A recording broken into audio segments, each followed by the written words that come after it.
Exactly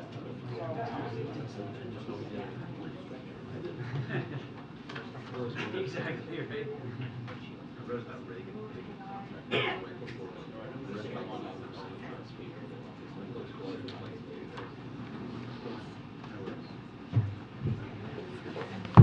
Hi, everybody. Join us, Ouija. Join us, join us. Let me first congratulate the White House Correspondent Association for a very successful, wonderful weekend. I want to also thank the president, she's not here today, Tamara Keith, for her wonderful speech and a wonderful event and evening. And with that, I'll start. On Friday evening, a 9-year-old child was murdered along with 4 others in yet another shocking, horrific act of gun violence in America, this time in Cleveland, Texas.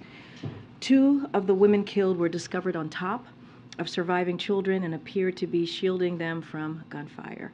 In all, 5 people were murdered by an individual armed with a powerful AR-15 style rifle. As the manhunt for the suspected assailant continues, we urge the public to heed all guidance from law enforcement officials and stay safe. Federal law enforcement agencies have been providing assistance and support to local law enforcement as they work to respond to this tragedy and locate the suspect. The president was briefed on the shooting on Saturday morning, and he and the First Lady are praying for those killed in the attack, for their surviving loved ones, and for the broader Cleveland community.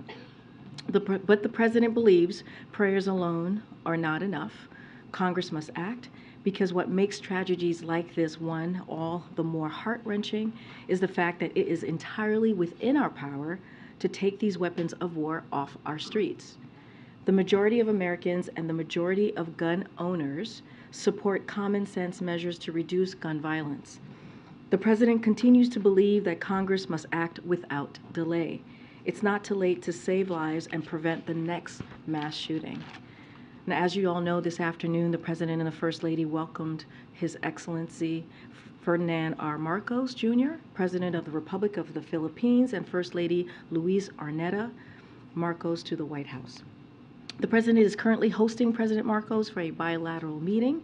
The 2 leaders will announce a range of new opportunities to deepen business, investment, and infrastructure cooperation, invest in the clean energy transition and the fight against climate change, and to cooperate on education and human rights. The president will also reaffirm the United States' ironclad commitment to the defense of the Philippines, including in the South China Sea. And the leaders will discuss our country's work to modernize the U.S.-Philippines alliance. They will also discuss regional matters and coordinate on effort to uphold international law and promote a free and open Indo-Pacific. We'll have a fact sheet out later this afternoon on the specific deliverables we're announcing as part of this visit, as well as a joint statement from the 2 leaders. And finally, President Biden issued a presidential proclamation declaring May Mental Health Awareness Month to honor the tens of millions of Americans living with mental health conditions and celebrate their loved ones and the mental health professionals who provide them with the care they need.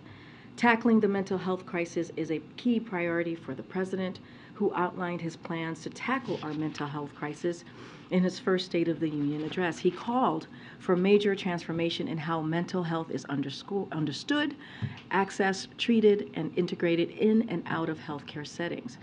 As part of that effort, this administration has launched 988, a national suicide and crisis lifeline that people can call if they are faced with a crisis, and a separate maternal mental health hotline to help mothers navigate mental health issues.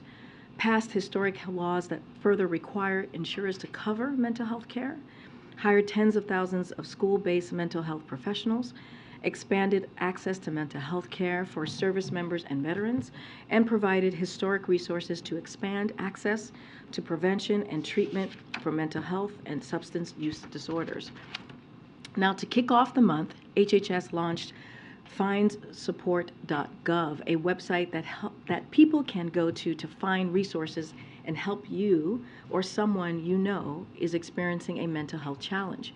And yesterday, U.S. Surgeon General Vivek Murthy also announced in a New York Times op-ed that his team will launch a national framework to rebuild social connection and community in America. Mental health challenges can affect anyone regardless of race, gender, politics, or income. The president has said that we are all in this together. So this month and every day, let's all take care of ourselves and our loved ones. Together, we will keep fighting to get everyone access to the care they need to live full and happy lives. And last week, President Biden issued a presidential proclamation declaring Mental Health Awareness Month, as I mentioned already, and I also mentioned the Vivek Murphy New York Times. The last thing I want to say is mental health challenges can affect anyone regardless of race, gender, politics, or income, and the COVID-19 pandemic made challenges for many people even harder due to isolation and trauma. If you are facing a crisis, dial 988 to reach immediate and confidential help 24 hours a day, 7 days a week, or visit findsupport.gov. The president had said that we are all in this together, as I mentioned already. And so with that, Darlene, please kick us off. Thank you. 2 questions. What is the White House view of Speaker McCarthy's visit to Israel, especially given that the issue of judicial overhaul there has not been resolved? And can you also say, I know the Speaker and the President haven't spoken about budget issues, but did the White House brief Speaker McCarthy before his trip, or any officials? I don't have we don't have any readout or engagement to read out at this time. Look, I'm not going to get into the speaker's trip or to Israel. As we know, that is not unusual for a speaker to travel outside of the country, to travel to a country like Israel. We have seen comments that the speaker has made, and so we'll let him speak to his intentions, but I'm not going to dive into the trip more broadly. That's something for the speaker to speak to. On the visit of President Marcos, can you talk a little bit about, he arrived at the South Portico, there was an honor guard. Some leaders come here and they come through the West Wing entrance. Others get a grand arrival like the South Korean president did last week. President Marcos seems to be somewhere in the middle. What message is the president trying to send? Look, I want to with that welcome? I want to be very clear. This meeting that the bilat that they're currently happening between the 2 heads of states, it's about strengthening our important alliance with the Philippines, which has been a force for peace and stability in the Indo-Pacific for over 70 years. You know, our work together will allow our alliance to operate more effectively, not only for the defense of the Philippines, but for the good of the region, such as the response to natural disasters, as I mentioned at the top. Climate change is important as well. We have shared with the Philippines for decades common interests, values, and commitment to regional stability and security. Every trip is different. This one, as you just laid out, the welcoming was different. I don't have anything specific to any explanation. As you know, there is a lot of conversation, diplomatic conversation between the two governments when they come visit, and what the agenda is going to be, how the different what the itinerary is going to look like. I just don't have anything specific to your question, Darlene. Okay. On First Republic, is this it? Are you bracing for more banks to fail? So let me lay out a couple of things. We haven't really had an opportunity to speak to this on the record. So as you saw, today's actions ensure the continued resilience of the banking system, including at community and other banks, which are vital to the American economy, small businesses, and workers as well. All First Republic insured and uninsured deposits are being assumed by J.P. Morgan Chase. The American people and American businesses can continue to have confidence that their deposits will be there if they need them. At the same time, these actions are being taken in a manner that ensures that the First Republic, which was severely mismanaged, is being held accountable. While depositors are being protected, shareholders will entirely lose their investments. And in addition, no taxpayer dollars will be used to facilitate this action. Any losses associated with the resolution of First Republic will be borne by fees on banks and not by taxpayers. Going forward, the president has been clear that we must be or do more to ensure the continued resilience of the banking system. The president has called on Congress to take additional action to ensure that regulators have the tools they need to hold the executives of failed institutions accountable. And he has called on regulators to reverse a series of steps taken during the prior administration to relax regulation and supervision of large regional banks like Silicon Valley Bank, Signature Bank, and now First Republic. Look, we wanted to make sure, the president wanted to make sure that any losses will be borne by fees on banks and not taxpayers. That was the directive that the president gave, and that is the action that you have seen the FDIC take and regulators. The president today also said we have to be able to make sure that we're not back in this position again, saying I think we're well on our way to be able to make that assurance. Beyond, calling on Congress to take these steps, as you just mentioned, what steps are you taking to avoid this from happening again? I guess, why so confident? So look, we are very confident because we have put forward tools, five specific tools that I can speak to that the president wanted to make sure that were out there. Again, we have taken decisive and forceful actions these past several weeks to make sure that the banking system is in a stable position, and that's what you've seen this administration do. Look, first, the FDIC quickly took control of Silicon Valley Bank's and Signature Bank's assets and protected all depositors at both banks without putting taxpayer dollars at risk. Second, the Fed's new lending facility is helping banks meet the needs of all of their depositors. Third, we encourage the FDIC to exempt community banks from any special assessments it imposes to refill the Deposit Insurance Fund after recent failures. Fourth, the president called for regulators to reverse steps taken during the prior administration to weaken regulation and supervision of large regional banks, as I mentioned before, Silicon Valley, Signature Bank, and First Republic. And of course, the FDIC's resolution of First Republic today protected all depositors as well. So these are the tools that we have in our tool belts to prevent this from happening again. But as you have seen over the last couple of weeks, we have taken decisive and forceful actions. And of course, we're going to be continuing to monitor this. This is something that the FDIC is monitoring, but at the direction of the president. His economic team has made sure that, again, depositors and families and American families are not paying for mistakes from these banks. And just one more, right now, the FDIC's standard limit is $250,000. We're seeing growing support for raising that insurance cap. Is that something the president supports?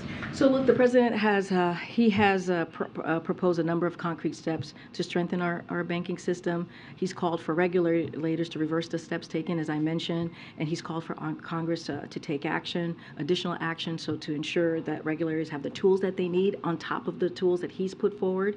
And the president's economic team is certainly reviewing. There's a FDIC report that I'm sure that you've seen on deposit insurance, and so the team's going to review that, and we'll hopefully have more to share. Thanks, Karine. On March 13th, after the SVB collapse, we heard almost verbatim the president say what he said today with regard to calling out Congress to give regulators the tools to hold executives accountable, with regard to regulators strengthening regulations, with regard to making sure this does not happen again. And here we are again. So can you clarify between March 13th and today, what has changed, if anything? Have any of those tools gotten sharper, and how has he reached out to Congress? So a couple of things. The First Republic, the Silicon Valley Bank, and the Signature each faced unique, very, very unique vulnerabilities. So just want to put that out there. And since our administration has taken decisive and, again, forceful actions, we have seen deposit flow stabilize at regional banks. So that is important because of those tools that I just laid out, and because we took actions very quickly. And we've seen stronger than expected earnings at many banks, including regional banks. So the actions, again, that we've taken has helped. These were unique situations, the three banks that you all have been following clearly and that I just mentioned. And again, we're going to continue to monitor this situation. This is something that FDIC, this is a process that they have taken, that they have monitored, and we just want to make sure that the depositors are not the ones who have to pay the bill, or taxpayers, right? And so we're going to continue to do the work that we've been doing these past several weeks. For mid and large size banks, has anything changed with regard to the power of the tools? I just laid out, we think the tools are indeed working. The three banks have had unique vulnerabilities and just laid those out. We've seen deposit flow stabilize at regional banks, but we also seen stronger than expected earnings at many banks that include the regional banks. So we see that the process that has been put in place, the tools that have been put in place, has actually been working. This is not 2008. This is a very, very different time than 2008. One more on the debt ceiling, because McCarthy and Israel, Speaker McCarthy, I should say, reiterated yet again that we will not pass a debt ceiling that just raises it without doing something about our debt, talking about the need for negotiation. I know your position that that this is the Republicans' burden, right, to raise the debt ceiling. But it's the president's economy. So is he not going to have a meeting with McCarthy until McCarthy gives in? Do you think McCarthy's bluffing here? The president is prepared to talk about budget and appropriations process. That's what we have said. We are not a deadbeat nation. The president said that. You heard directly from him moments ago. And the president said he's happy to meet with McCarthy, but not on whether or not the debt limit gets extended. That's not negotiable. We are continue to be very firm about that, to be very clear. The president, again, said this himself. Look, what they are proposing would hurt every American and cost 6 million jobs and threaten Social Security, Medicare, Medicaid payments. That's what they're threatening. That's what the American economy, that they're saying that they're going to hold hostage. And again, Congress must act. It is their constitutional duty. We've been very clear on what we will negotiate about, which is appropriations and the budget. But we just are going to be very clear. They must act and do their constitutional duty on this. Thank you. Well, thanks, Karine. Back on the topic of banking, when was President Biden informed about the deal? And was he concerned at all about the fact that it makes J.P. Morgan bigger? In general, he and his administration have been kind of opposed to broader corporate consolidation. Yeah, both good questions. Look, the president has been briefed regularly since the failure of the Silicon Valley Bank and Signature Bank, including the possibility that resolution of this institution could ultimately be necessary. So he has been, again, regularly briefed on this and will continue to be as he's directed his economic team to make sure that, again, taxpayers do not pay for this. And there's a process in place which we've seen from the FDIC. Look, FDIC has a statutory obligation to choose the path that it's least cost to the deposit insurance fund, and that's what they did here. It was necessary to ensure continued resilience of the banking system and to do so at no cost to the taxpayers. But more broadly, no recent administration has done more to promote competition, address concentration process across industries. We value the community bank model, which provides robust competition to larger banks and provide banking services to communities that might otherwise not get service. Again, that's why we've encouraged the FDIC to exempt community banks from any special assessments. It opposes to refill the deposit insurance fund after recent failures.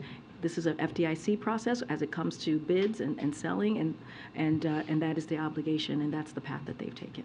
A separate topic is the United States, is the president aware of the Vatican's efforts to create a peace deal between Ukraine and Russia?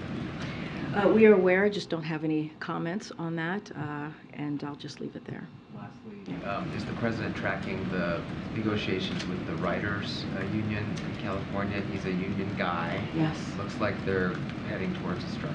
So not going to speak to any specific case, as we normally don't do from here, especially as it relates to a strike. As you just said, he's a union guy. You saw him just last week in front of labor leaders, 3,000 of them, and so he's a strong supporter of workers' rights to strike, but just not going to speak directly to this particular strike. Thanks, Karine. Given the fact that Democrats control the Senate, is there a reason the president hasn't asked Senate Majority Leader Schumer to put a clean debt ceiling increase on the floor? Maybe start the process or get action as we're talking about. So look, as I've said many times before, or as you know, the president has had conversations with Leader Schumer, Senator Schumer, and also Minority Leader Jeffries. They've talked several times, but it doesn't stop us from saying what House Republicans should have done, right? Which is put forth and focused on the debt ceiling. Let's be very clear. What their plan they put forward is going to do. It's going to hurt Americans. It's going to throw the economy into chaos. That's what they've proposed. When you think about the 22% cuts on programs that Americans truly need to make ends meet, that's what they put forward. And so we're going to continue to call that out. Congress must act. It is something that they've done 3 times before in the last administration. It is their constitutional duty. As far as to your question on Leader Schumer, I leave him to the process on how to move forward with the Senate, but we've been very clear on what Congress needs to do. Following up on something we talked about last week, you made a very declarative statement about Americans in Haiti, Americans in Sudan had about 24 to 48 hours. There was a period there. You made very clear that if they wanted to leave, they should move in that period of time. Since that time, did you see an uptick in efforts? I know 2 convoys have left in terms of the effect that may have had and kind of what you guys are seeing going forward. So, as you know, there's been the Department of State reports that the U.S. government has assisted in the departure of nearly 1,000 American citizens since the start of this crisis. That includes the departure of hundreds of American citizens over the weekend by 3 U.S. government organized convoys to the port of Sudan, where we are supporting their onward travel, including via the USNS Brunswick. It also includes ongoing efforts to evacuate Americans via flights on partner aircraft and by sea. To support this, we have engaged in an unprecedented sharing of U.S. and partner intelligence aimed at facilitating safe passage. We have deployed U.S. intelligence surveillance and reconnaissance assets to support both U.S. government-led and partner-led air and assets to and land evacuation routes as well. Americans are using these routes. The environment is fluid, and Americans do not always contact the U.S. government before their departure, so we cannot give a precise number of Americans. Our focus remains on helping as many citizens depart who wish to do so safely as possible in a way that reduces the risk to U.S. personnel. And I'll leave it there. Can I just follow up on the bank deal? Has the president spoken with Jamie Dimon over the course of this process?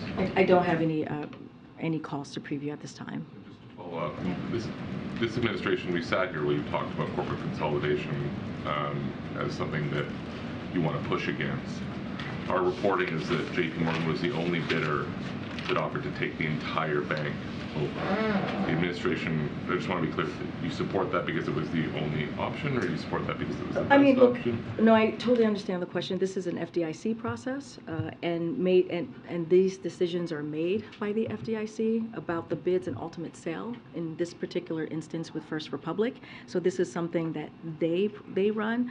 The directive from the president is very clear. When he talks to his economic team, the direction he gave them is to prioritize protecting depositors, workers, and small businesses, while also ensuring that taxpayers are not on the hook and shareholders lose their investment. That's the directive that he's given to his economic team. But as far as the process, the bids, and the sales, that is something that the FDIC moves forward. Didn't push against this deal that makes the biggest American bank bigger. It is an FDI process, as I just mentioned. This is something that they are in charge of, and they are the ones who decide on the bids and the sales. What the president has done is given his economic team a directive on how to protect taxpayers and also depositors, and so that is what I can share with you. FDIC runs this process. Very quickly, can you give us an update on the Fed Vice Chair search? Very good question. I don't have anything to preview at this time for all of you. You will hear something in the very near future. I just don't have anything to share on that particular appointment. Go ahead, Steve. Thanks, Karine. Today, the Supreme Court agreed to hear a case that gets at the 4-decade-old doctrine that when a statute is ambiguous, the court should defer to executive branch agencies. It's known as Chevron deference. Does the White House have a response to the fact that the Supreme Court is going to take this case? I don't have a response at this time. No. The essence of it is that, essentially it gets at the question of whether executive branch agencies should have a power and whether the court should take that power away. I understand the question, just don't have anything to share at this time since this just happened. There's one other thing I want to ask you about, and that is in recent days, a lot of people who write articles and columns have been writing about the idea that there should be a third option for voters in the next election. This group, No Labels, is trying to get on the ballot in all 50 states. The president says, don't compare me to the almighty, compare me to the alternative. What does the White House have to say about the idea that many Americans seem to want not just one alternative, but yet another alternative? So, as you know, I have to be careful about talking about 2024. We follow the rule of law here. There's the Hatch Act. What I can say more broadly and speak to 2020, right, and share with you all, as you all know, that the president had a historic win. More people voted for this president and his agenda and how he saw moving the country forward than any other president.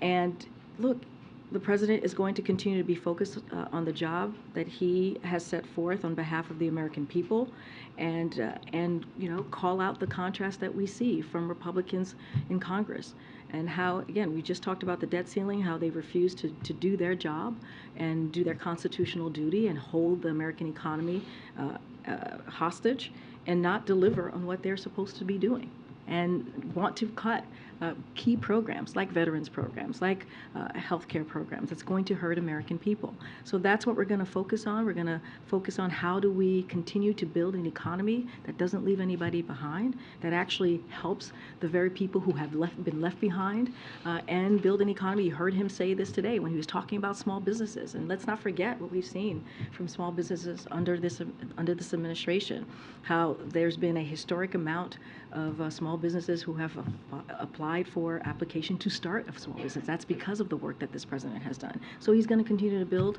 an economy from the bottom up, middle out. Not going to speak to specifically to 2024, but this is a president who understands what it's like to make sure that we put the American people first, and that's what he's going to continue to do. Go ahead, Frank. Thanks, Karine. After the First Republic, Elizabeth Warren gave some comments about accountability and specifically named Chairman Powell. What does the White House think about those comments specifically about Chairman Powell being held accountable? Look, the president believes, directed his economic team to do what they can to make sure that, again, depositors are protected and taxpayers are protected. I'm not going to speak to you know, the Fed. We're very, very careful in speaking about the Fed and their policies and how they move forward. When it comes to this particular process, as you know, the FDIC runs this process, the bids and sale process. So I'll leave that to them, but I'm not going to be commenting on specific actions that Jeremy Powell has taken. Not from here. Can I also ask you about Susan Rice? What's the plan for replacing her? Is there someone in line? Do you have someone? We don't have a timeline to share with you at this time. Clearly, it's an important position that the president wants to make sure that we get the right person to move forward with the domestic policies and what's important to the American people. Go ahead, Lila. Thank you. Does the White House believes that there is need to expand the Quad? Say that one more time. Does the White House believes that there is need to expand the Quad, the 4 countries grouping, you know, South Korea, several other countries are? Well, as you know, the Quad was established 2 years ago. The Quad is still a relatively young partnership. There are no plans for new members at this time. Quad members have agreed that for now they'll focus on cementing the Quad's many strengths. However, the Quad welcomes opportunities to work with a wide range of Indo-Pacific partners, such as through its Indo-Pacific Partners on Maritime Domain Awareness, which is delivering cutting-edge maritime domain awareness technology around the region. The May 24th Sydney Summit will showcase other opportunities for the Quad to partner around the region on climate, global health, infrastructure, and more. The Quad's top priority is ensuring it is well positioned to deliver for the Indo-Pacific currently, and so there's no conversation on extending or expanding at this time. One more question on legal immigration. How does President wants to address this challenge of legal immigration? A lot of people come here, and is this one of the issues which he considers as job not done, job not finished? And how does he want to plan? So as you know, on his first day in this administration, the president put forth a comprehensive immigration legislation. And that's to show how seriously he took this, how important how he understood that the system had been broken. It needs to be modernized, be moved to the 21st century. And so this is something that the president has talked about. He has asked Congress to take action, Republicans in Congress to take action, and to work on this in a bipartisan way. He's going to continue to do that. In the meantime, he's put forth he has tools that he's used to make sure that we do this. We actually deal with the immigration system in a humane way, in a way that is that actually deals with what we're seeing at the border, and that's why you've seen the parolee program be so successful. It has when it comes to illegal migration, you've seen it come down by more than 90%, and that's because of the actions that this president has taken. But we know that more action needs to be taken. So it has to be legislative action. We're going to continue to call Congress to do that, and so this is important to this president. On day one, he put forth a legislation to move forward on this. The Republicans are to be blamed for this. Well, as we've seen, Republicans have continued to use this as a political stunt, a political tool, and not actually come to the table to have a conversation on how to protect dreamers and farm workers. More immigration judges and asylum officers are needed. More funding for border security are needed. This is something that we have put forward in that legislation, and so much more. And they don't want to do that. They want to do political stunts, as we've seen from governors and mayors across the country. Thank you. Excuse me, regarding the visit of President Biden to Israel to celebrate an anniversary of 75 years, his visit will include Palestinian territories, and the celebration of Israel established 75 years will not impact the Palestinian. They consider it Nakba treasury for them. Wait, I'm sorry, can you start again? What was the beginning of your question? About the visiting of President Biden to Israel to celebrate 75 years of establishing Israel. I don't have a trip to you mean an upcoming trip? Future trip. Oh, we don't have anything to share at this time on a trip to Israel. As you know, the president went to Jerusalem over the summer, had a very productive trip when we were there to talk about the Middle East and stabilizing the Middle East and continuing the very strong relationship that we have with Israel, as you just mentioned, decades of partnership that we have there, but I just don't have anything to read out on a trip to celebrate the 75th anniversary. Excuse me, regarding to mental health insurance, it will cover the people they don't carry citizenship, I mean just green card for children or for people will cover the insurance? I don't have anything. As it relates to mental health, we will have a lot more to share during the month of May for mental health. I just don't have anything specific to your question. Karine.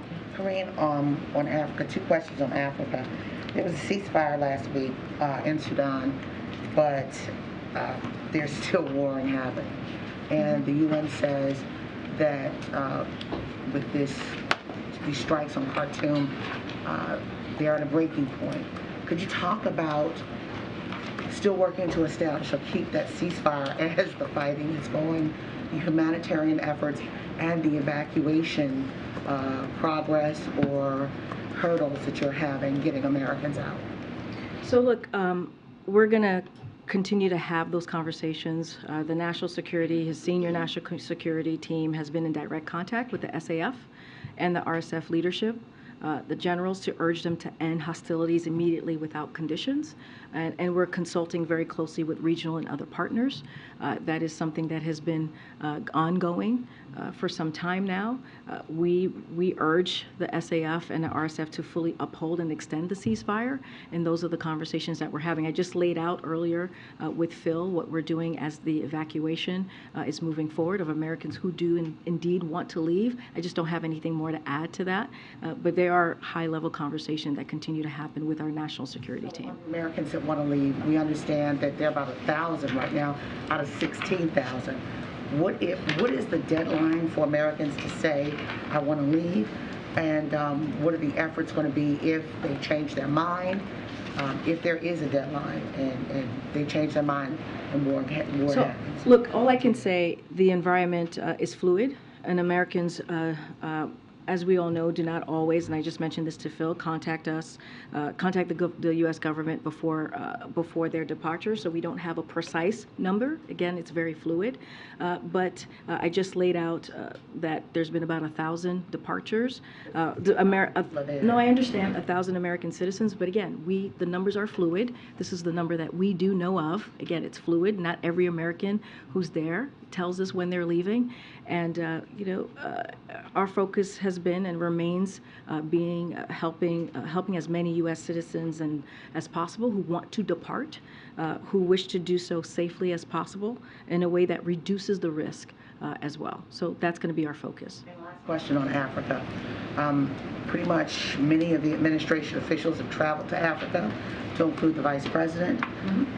You said the President was going to travel at the end of the year. Do you have anything new to tell us, and where could he possibly be headed to? So as you've seen this commitment from this administration on Africa, you were there and covered the Leader Summit that we had back in December. So there is a strong commitment to the continent. As you just mentioned, the Vice President went. We've seen secretaries of different of agency go to Africa as well, and the First Lady went to the continent as well and visited and shared our commitment to the continent. I don't have any date or any location, specific country that the President will be visiting in the continent, but as we have said many times, the President does plan to travel sometime this year. When we have an update, we certainly will share it with all of you. Thanks, Karine. Two topics. First, you had indicated earlier that the President is prepared to talk about the budget appropriations process, and that he'd be happy to meet with Speaker McCarthy, but not on whether the debt limit is raised. Has the White House done anything to reach out to the Speaker to begin that conversation over the budget? And what happens if he does want to talk about the debt limit in concert with that discussion? I mean, we've been very clear, Matt. We've been very clear that what they have put forward, look, it's not a plan. It's a recipe for economic catastrophe. That is what they have put forward. They're putting the wealth and the foreign bondholders, including billionaires and banks in China, over working Americans. Treasury Secretary Yellen said their proposal is effectively a default. And so it would throw the country into chaos. And a couple of things here. The Chamber of Commerce has said prioritization would have catastrophic economic consequences. Economists to Republicans, Senators Portman, Rubio, and Romney called it a really bad idea and a disaster. Even Trump's Treasury Secretary said it doesn't make sense what they put forward. The only way to avoid this kind of economic disaster is for Congress to do its job and prevent default. And we've been very clear about that, not to put a half-baked idea, as they have done, and schemes that hurt the American people. And so that's what we're calling out. When you think about the 22% cuts on veterans and Meals on Wheels and and other important key programs that help Americans, put meals, make the ends meet. That's something that is not acceptable. And so they need to do their job, their constitutional duty, as you've heard us say over and over again, and deal with the debt ceiling and not put 6 million jobs on the line. So it sounds like no meeting in the works. Oh, what I could say is Congress must act, and could say that over and over again. The President spoke to it moments ago. The other thing I wanted to ask you about was NBC News this afternoon has a report of another mysterious balloon that the U.S. military has been tracking around Hawaii. Is the White House aware of this, tracking it as well? Is there any response from this podium? So I heard of the reports as I was literally coming out to the podium. So what I would say is I would refer you to the Department of Defense on this particular question. Go ahead. Okay. Well, I was trying to get your attention on that topic, but let me do another one. Thank you, Matt. The future president of the White House. We love balloons here. So if there's another one, we're very interested in that. So we'll ask you about that again at a future time, and we'll follow up on that. Sure. On the matter of the President's concerns about the bank today and the debt ceiling, do you see a line of convergence at some point in which the public's concern about is there a frailty in the banking system that can produce more uncertainty, and what you've talked about with debt ceiling potentially triggering cataclysmic events for the economy if that's not resolved. Is there a point of intersection where these two issues collide that concerns the president, and might that kind of an environment adjust his tactical strategy and how he's dealing with the speaker? I mean, look, the president is concerned. He's concerned that Republicans are not doing their job and not living up to their constitutional duty. We have been saying that over and over again. We've laid out what that could be, what it could do to the economy, what it could do to the American people. 6 million jobs. I just laid out what economists, experts have said specifically about their plan and how it will essentially lead to a default. Look, the president needs, and the American people needs Congress to act. This is something that we've never been a deadbeat nation, something the president said before. This has never happened before. And I understand Direct engagement perhaps change the dynamic. I mean, I think by the president speaking every day on this issue, answering questions, he's speaking directly to Congress, speaking directly to Republicans. They know where the president stands. They know by what he has said over and over again for months that they need to do their job. I mean, it is very, very clear. And with what we're seeing with the banks, of course, they should actually want to be even more eager to do their job. We are calling on Congress to do the right thing, to do not even the right thing, what they're supposed to do constitutionally, their duty. And so, the last Republican president, which was the last one before this administration, did it 3 times. The Republicans joined Democrats, or Democrats joined Republicans, however you want to say it, to lift the debt ceiling 3 times. And so why now? Why? The question should be to them. Why do they not want to do their constitutional duty? Yeah. All right. One last question. I'm going to just take one in the back. Go ahead, Phil. Thank you. Another one on the banking issue. I'm wondering what the president's message is to members of Congress who might see the current banking shakeup or future banking troubles as an opportunity to make a buck. Because, for instance, we've already seen some members of Congress who have had what seems like particularly good luck offloading shares of First Republic Bank and turning around and buying shares of JP Morgan. Look, I'm not going to speak directly to that. I have not seen those reports. I get what you're saying.